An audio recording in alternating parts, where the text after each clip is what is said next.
Hey, it's Emily Kutchins Adler, the Buttery Babe. Today I'm going to make delicious Parmesan Frico. Frico? What the fucko? No, really, Frico. F-R-I-C-O. You could just say crisp though, because not nearly as entertaining. This recipe is probably my easiest one. It has one ingredient. Parmesan cheese. It's delicious as it is. You could use it as a keto or gluten-free cracker or make it into a cute little bowl to hold things. So, let's get going. First thing you want to do is preheat your oven to 400 degrees and get out a sheet tray. I have a Silpat, which is kind of like a non-stick liner. If you do not have a Silpat, don't fret. You can just put some parchment paper on your sheet pan. You could also make these in a skillet, but it's more effort. We don't want effort. We want yummy. So literally, we're going to take some Parmesan cheese.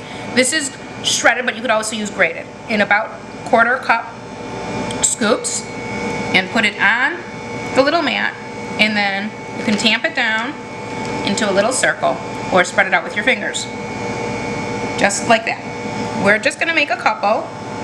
They're addictive and they also hold out really nicely if you want to put them, don't put them in the refrigerator, but you can put them in a plastic baggie and munch on them.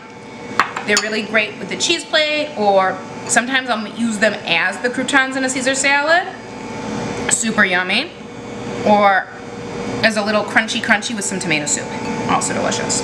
So again, just take about 1/4 cupful, put it out on your sheet pan that has either a parchment or a non-stick baking liner.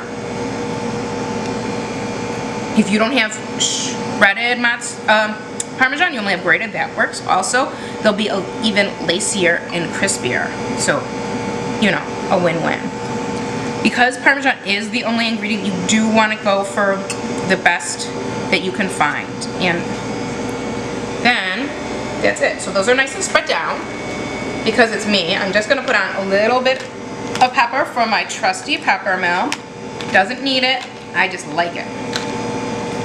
Now these are going to go into the oven. As I said, we preheated the oven to 400 degrees. It's going to take about 6 to 8 minutes. You just want to watch for when they're golden brown. We'll be right back. Emily Kutchins Adler, ready to check my Parmesan Frico. They've been in a 400 degree oven for about 6 minutes. You can take them out. Ooh, look at that goodness. See how they're golden, brown, and delicious? They spread out and they got all lacy. So there's a few things we can do right now. I don't want to touch it because it's crazy hot. Okay, there's a few things we can do right now. We can let these sit for a few minutes until they stop bubbling and they'll be crispy and delicious. Or we can gently lift them up and make a little bowl. So I'm going to show you how to do that on one, and the rest of them I'm going to let them cool until they're crackers. So this is just a little glass measuring cup. You can use a metal measuring cup. You can use a rolling pin. I'm just going to put it down.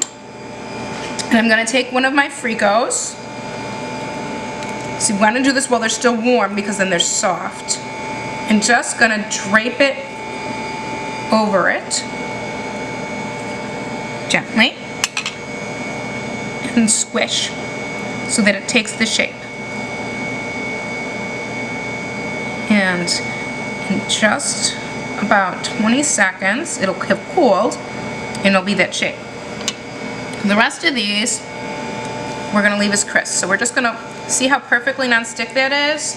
It's amazing. I'm just going to move them around a little bit. We want these ones to stay crunchy because we're going to use them for garnish with a cup of soup or some salad. Those ones are going to stay there, and you can stay there till they're cool. It'll be about 10 minutes. And about 10 minutes for that. But you can see already it's just been a minute, not even, and it's chilled into that shape of a bowl. We're going to leave that there. I'm Emily Kutchins Adler, the Buttery Babe, making one ingredient Parmesan crisps. They're vegetarian, gluten-free, and keto-friendly. You can follow me on my website, www.butterybabe, also on Facebook, Instagram, LinkedIn, and YouTube. Thanks for watching.